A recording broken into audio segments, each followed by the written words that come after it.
دنیا میں مسلم ریاستیں جو بھی ہیں وہ تنازع کا شکار ہیں۔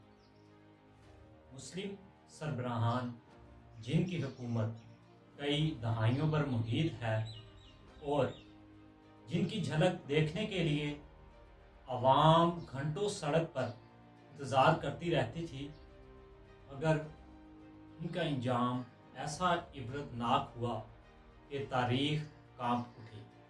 آج ہم آپ کو ایسے حکمران کی کہانی سنائیں گے جو تخت سے تختدار تک پہنچے اور پھانسی ان کا مقدر بنی۔ مگر ویڈیو میں آگے بڑھنے سے پہلے اگر آپ نے ہمارا چینل سبسکرائب نہیں کیا تو آپ ہمارے چینل کو سبسکرائب کریں تاکہ تاریخ کے متعلق جو بھی ویڈیو ہم اپلوڈ کریں وہ بر وقت آپ کو ملتی رہے۔ ذوالفقار علی بھٹو 1971 سے 1977 تک پاکستان کے وزیر اعظم رہے اور انہیں پاکستان پیپل پارٹی کا بانی بھی کہا جاتا ہے۔ یہ لاڑکانہ میں نواب شاہ نواز کے گھر میں پیدا ہوئے۔ ذوالفقار علی بھٹو نے سیاست کا آغاز 1958 میں کیا۔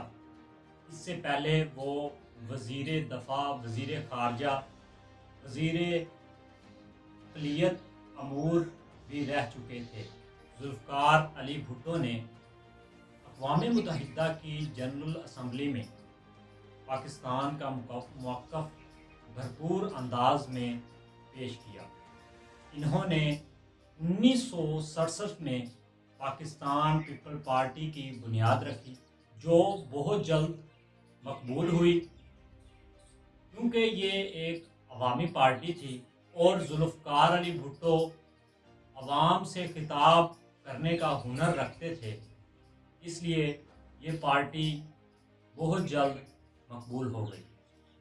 ذوالفقار علی بھٹو ایک انقلابی لیڈر کے طور پر ابھرے اور بہت جلد پاکستان کے وزیر اعظم بن گئے۔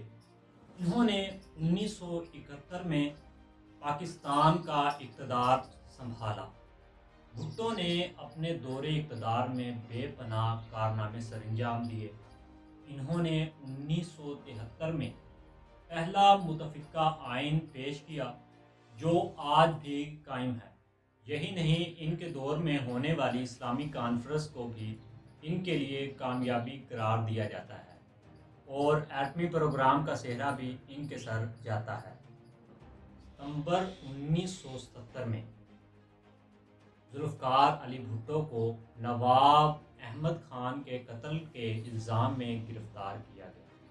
18 مارچ 1978 کو ہائی کورٹ نے ذوالفقار علی بھٹو کو سزائے موت دے دی اور 6 فروری 1979 کو سپریم کورٹ نے ہائی کورٹ کے فیصلے کی توثیق کر دی۔